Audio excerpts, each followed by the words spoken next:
आसमान में अचानक उठे काले धुएं को देख युवा राय बहादुर ने उत्सुकता से कहा, आचार्य देखिए, विचित्र चमकता हुआ काला धुआं, ये क्या है आचार्य? राय बहादुर की उत्सुकता देख आचार्य आग्नेय, जो कि उन्हें पढ़ा रहे थे, उन्होंने पलटकर ऊपर देखा और ये विचित्र नजारा देखकर वो भी हैरान रह गए। सचमुच असंख्य तारों की उजली रोशनी को मटमैला करता एक घनघोर काले धुएं का अंधेरा आसमान में छा गया था, जिसे देख आचार्य आग्नेय चौंकते हुए अपने स्थान से खड़े हो गए। क्या हुआ आचार्य, आप अचानक चिंतित क्यों हो उठे?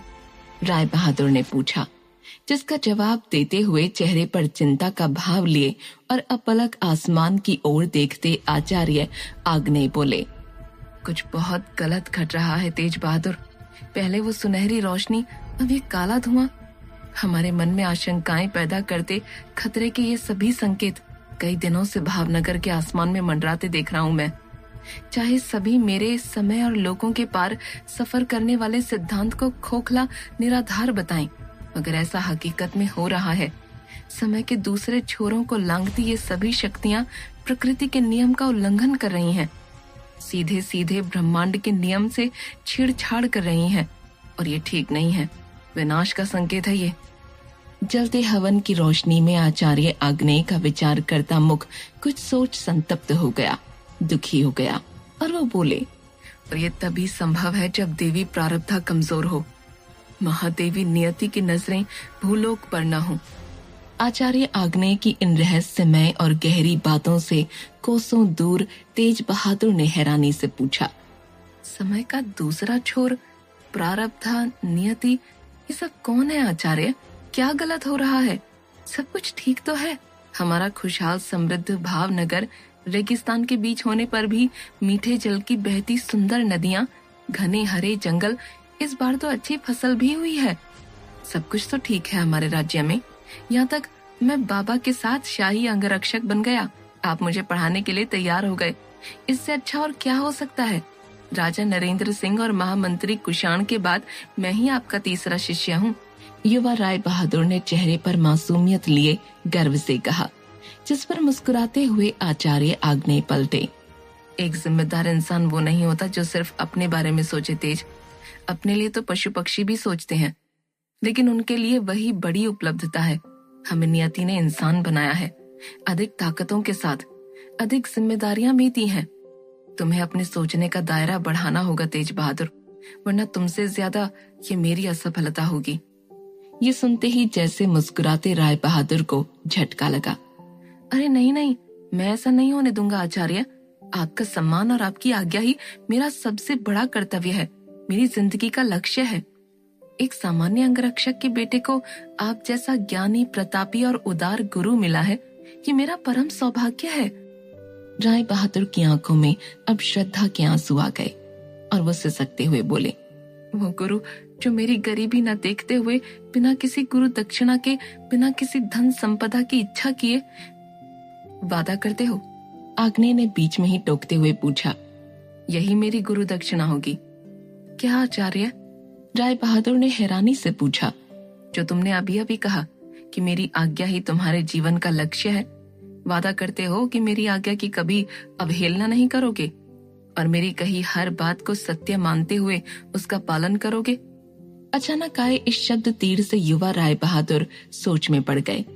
वहीं आग्नेय ने मुस्कुराते हुए कहा, मैं जानता हूँ एक वचन की कीमत तुम्हारे लिए, तुम्हारे परिवार के लिए, तुम्हारे कुल के लिए क्या है। तुम्हारे पिता विशंभर बहादुर अपनी स्वामी भक्ति और अपने वचन के लिए पूरे भावनगर में विख्यात हैं। तो क्या तुम दे सकते हो मुझे वचन कि मेरी हर आज्ञा का बिना कोई सवाल किए पालन करोगे? दे सकते हो ये गुरु दक्षिणा मुझे?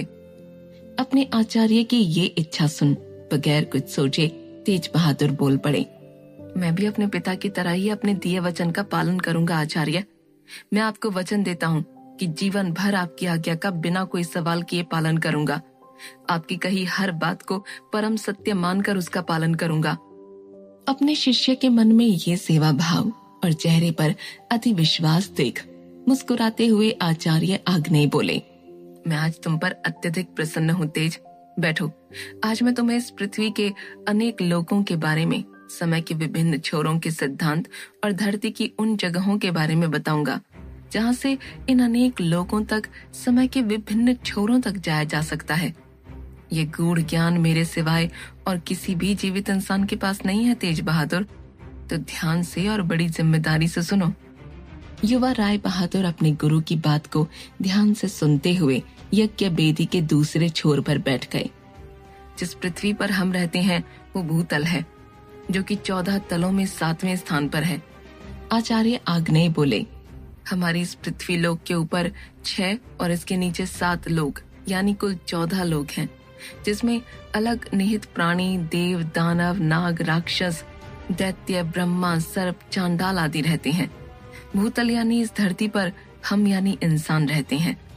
इसके हम जितना नीचे तलों यानी लोकों में जाएंगे, उतनी ही काली शक्तियों का प्रभाव वहां ज्यादा होगा, और जितना ऊपर जाएंगे उतना ही हर लोक में अच्छी शक्तियों का प्रभाव ज्यादा। भूतल से नीचे है अतल लोक, जहाँ माया का वास है, जहाँ माया अपना जाल फैलाकर सब कुछ अपने वशीभूत कर लेती है, जहाँ हर तरफ सुंदर दृश्य, पहाड़, नदियां, फसलें, सब कुछ सुंदर लगता है। जैसा आप सोचें या जैसा माया चाहे वैसा ही सब कुछ नजर आता है। सब कुछ स्वर्ग के समान सुंदर दिखता है, मगर सच्चाई ये है कि वो सब एक झूठ, एक माया होती है। यहाँ रहने वाले ज्यादातर लोग हम इंसानों से ही होते हैं। आचार्य आग्नेय का कहना बिल्कुल सच था। उन सुनहरी कुमारियों ने भी कहा था कि भावनगर अब भी अस्तित्व में है, मगर वो इस भयनगर के नीचे, इस धरती के नीचे, मतलब अतल लोक की माया में जकड़ा हुआ है। राय बहादुर अपने कक्ष में बैठे ध्यान लगाए आचार्य आग्नेय की कई सालों पहले दी गई शिक्षा याद कर रहे थे। अपनी ध्यान साधना से और तीक्ष्ण स्मृति से जैसे अपने आचार्य को वो ये सब कुछ बोलते, आंखें मूंदे अपने सामने देख रहे थे। अतल से नीचे है वितल, आचार्य आग्नेय ने आगे कहा, जहाँ अजीब दिखने वाले लंबे चौड़े इंसान सी शक्ल और शरीर के लोग रहते हैं, जिनकी उम्र हम में से कई गुना अधिक होती है, और बल भी। हर समय असंतुष्ट रहने वाले ये लोग दिन रात अधिक की प्यास में भागते रहते हैं, मगर इन्हें वो सुकून, वो शांति कभी नहीं मिलती।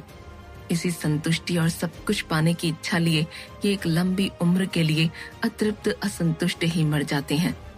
उसके नीचे आता है सुतल लोक, जहाँ यही लंबे चौड़े दिखने वाले अजीब से इंसान नैतिकता में और गिरते हुए सब कुछ हासिल करने के लिए शैतानियत की सारी हदें पार कर जाते हैं। यहाँ गलत सही कुछ भी नहीं। काली शक्तियों के अधीन ये सभी जीव हमेशा मरने मारने की प्यास लिए तैयार खड़े रहते हैं। खुद को भगवान समझते हैं। इन्हें वश में करना और इन पर भरोसा करना मौत को न्योता देने जैसा है। युवा राय बहादुर को ये सारी बातें बहुत आकर्षित कर रही थीं। उसके नीचे आचार्य, वहाँ क्या होता है? आचार्य आग्नेय ने मुस्कुराकर कहा, उसके नीचे है तलातल लोक। रहस्यमय माया से बना ये वो लोग है जहाँ जीव बिना आत्मा के जीते हैं। उनकी आत्मा काली शक्तियों की कैद में, महलों में जकड़ी होती हैं, जिसे छुड़ाने के लिए इन्हें वो हर बुरा काम करना होता है जो काली शक्तियां इनसे कहती हैं। यहाँ कई शैतान, नरभक्षी, खूंखार, जंगली इंसान, दरिंदे और खून की प्यासे अनदेखे बड़े बड़े पक्षी होते हैं। यहाँ मौसम हर पल बदलता रहता है और धर्म नाम की यहाँ कोई चीज नहीं। ये सुनकर राय बहादुर हैरान रह गए। उससे नीचे आचार्य? उससे नीचे आता है भयानक महातल। यहाँ हजारों लाखों की संख्या में नाग, नागिन, जमीन पर रेंगने वाले जाने कितने तरह के अजीब जीव जंतु रहते हैं। यहाँ बिताया हर पल जैसे मौत का साया होता है। हर चेहरा झूठा, हर बात झूठी। रूप बदलकर यहाँ कई प्रकार के रहस्यमय दानव, मानव और अजीबो गरीब तरीके से जीवित नर कंकाल रहते हैं, जो एक बार में अपने वार से किसी को भी मृत्यु के द्वार पर खड़ा कर सकते हैं। धरती के नीचे के सभी तलों के भगवान भी बुरी शक्तियों के देवता होते हैं, जो इसी महातल में रहते हैं। और इस तल के बाद रसातल और पाताल में रहती है जिंदा मौतें। हर तरह के दानव, दैत्य, असुर, नाग, चांडाल शक्तियां, पिशाच, डरावने जीव यहाँ रहते हैं। यहाँ कभी सूरज नहीं उगता, हर ओर अंधेरा और हर तरफ आग की जलती भट्टी। गर्म लावा की नदियां यहाँ हर समय बहती रहती हैं। युद्ध, मारना, अन्याय और क्रूरता जैसे यहाँ रहने की पहली जरूरत है। युवा राय बहादुर इन अद्भुत मगर डरावने लोगों का विवरण सुनकर थोड़ा सहम गए थे, मगर ये सब सुनकर उनकी जिज्ञासा और भी बढ़ती जा रही थी। और क्या होता है वहाँ आचार्य? राय बहादुर ने पूछा। जहाँ राय बहादुर ध्यान मग्न अपने कक्ष में तारों से सजी रात के नीचे अपने आचार्य की दीवों गूढ़ शिक्षा और जानकारी याद कर रहे थे, तो वहीं भयनगर में सूर्य अब उग चुका था, एक नई सुबह का। हर तरफ पक्षियों की चहचहाहट से गांव गूंज रहा था, मगर इस सुंदर सुबह में भी कोई इस सूर्योदय को देख परेशान था, डरा हुआ था। और वो इंसान और कोई नहीं, रहस्यमय राणावत काका थे। आज का सूर्य उगा था, राणावत काका का सूर्य हमेशा हमेशा के लिए डुबाने के लिए, क्योंकि आज थी अमावस्या, जो कुछ ही घंटों बाद भयनगर के आसमान में छाने वाली थी। और उसी के साथ आने वाली थी राणावत काका की मौत, उनकी सरकटी पत्नी रज्जो। राणावत काका का सर काटकर अपने साथ जमीन के नीचे ले जाने को। राणावत काका रात भर से सो नहीं पाए थे, ऊपर से चरण सिंह को भी बार बार जगाकर उसकी नींद भी खराब कर रहे थे, जिसके चलते सुबह होते ही चरण सिंह ने धक्के मारकर राणावत काका को अपनी हवेली से बाहर निकाल फेंका था।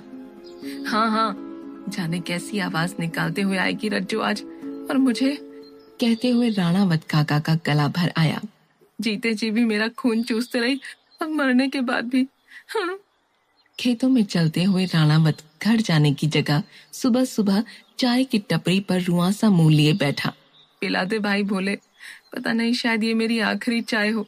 टपरी पर मस्खरी के मूड में खड़े जवान लड़के भोले को इशारा कर बोले, भोले चाचा, पहले पैसे ही ले लेना इनसे। क्यों नहीं, तुम्हारे भी दे दूं मालिक? राणावत काका ने चिढ़ते हुए कहा। पर भोले सचमुच राणावत काका के सामने आ बोला, ताऊ पहले तो पैसे ही लगेंगे। क्यों भाई भोले, अपना तो लाल डायरी का हिसाब किताब है ना सालों से। हाँ, वो अभी अभी चुकता कर देना ताऊ। राणावत भोले के बदले तेवर देख हैरान था। भोले ये क्या तरीका है, दे दूंगा पैसे, तुम तो फिर। हाँ, वो वाली बात हो गई है। हाँ, अरे ताऊ कट्ठे ले जाएगा इतने पैसे बचा के, उधारी तो दे जा, गरीब की दुआ लगेगी। और बन तो ऐसे रहा जैसे खुद याद ही नहीं कुछ।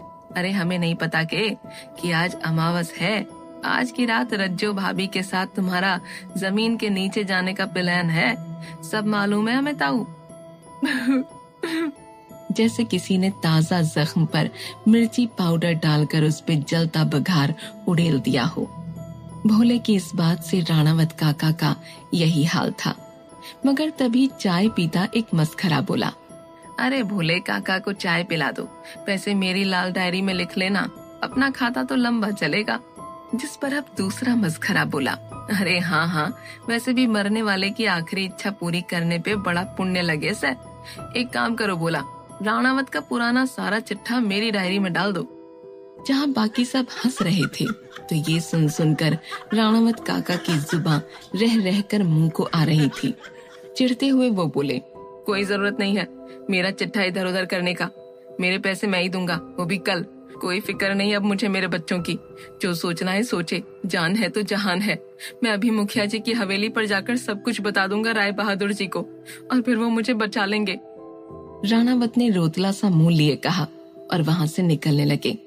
तभी इस बार खुद भोले छेड़ते हुए बोला, मैंने सुना है रज्जो भाभी जीते जी किसी की नहीं सुनती थी, तो मरने के बाद इस सजीले राय बहादुर की क्यों सुनेगी? जाते हुए राणावत के पैर अचानक रुक गए, क्योंकि भोले की ये बात तो सही थी। राणावत अब यहाँ वहाँ देखने का नाटक करते हुए कुछ दूर जा भोले और टपरी के लोगों की बात सुनने लगे, तो वहीं भोले और सभी मस्खरे राणावत को चिढ़ा चिढ़ा कर चाय की चुस्कियां लेते हुए बोले, कारे भोले, कौन सा सच बताने की बोल गया जे राणावत अभी? राजू ने सुनाते हुए ऊंची आवाज में कहा, अरे कुछ ना, ताऊ ने बहुतेरे मजे लिए हैं मीनाबाई के बाजार में। अरे पुराने खिलाड़ी हैं, कमला नाम तो सुना ही होगा, बस वही। अब ताऊ ने वहाँ जवानी सुखा ली अपनी, रज्जो भाभी को प्यासा रखकर। तो रज्जो भाभी को तो गुस्सा आएगा ही ना, अब ले जाएगी अपने साथ प्यास बुझाने। सुनकर राणावत का खून उबल गया, मगर क्या करता, झुंझलाता हुआ आगे बढ़ा ही था कि तभी राजू फिर बोला, सुना है आज सुबह से ही राणावत के घर के बाहर वाला पीपल थर थर कांप रहा है। ये सुनते ही राणावत के कदम फिर वहीं जम गए। और नहीं तो के राजू, मुखिया की वो नौकरानी है ना किन्नरी, वो यहीं से गुजरी थी, बता रही थी कि भयानक डरावनी गुर्राने की आवाज आ रही है पीपल से। राणावत के चेहरे पर डर के मारे आंसुओं के साथ साथ अब पसीना भी उभर आया। अरे होना भी चाहिए बोले, भाभी जी की एंट्री तो होनी ही चाहिए ना, एकदम फाड़। वैसे भी चीरने फाड़ने ही तो आ रही है वो। मस्खरे और भोले जहाँ चटकारे ले लेकर हंस रहे थे, तो वहीं डरे से सहमे राणावत काका अपने आंसू पोंछते हुए बिना रुके अब चंदन लाल की हवेली की तरफ भागने लगे। मस्खरे हालांकि इन सब चीजों को मजाक में कह रहे थे, मगर राणावत काका के कमरे के ठीक बाहर लगा पीपल का ये पेड़ सच में सुबह होते ही अपने आप काला पड़ने लगा था। उसके पत्ते मुरझाने लगे थे और जमीन के नीचे से किसी के ऊपर आने की आवाज धम धम करते हुए आ रही थी, जैसे कि कोई गुस्से में गुर्राता हुआ भारी शरीर लिए ऊपर आ रहा हो। क्या लौट आई है रज्जो अपना बदला लेने?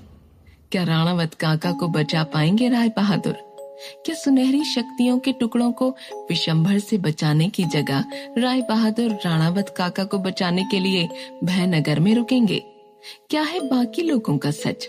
जानने के लिए जुड़े रहिए भयनगर की इस रहस्यमय कहानी के साथ, सिर्फ पॉकेट FM पर।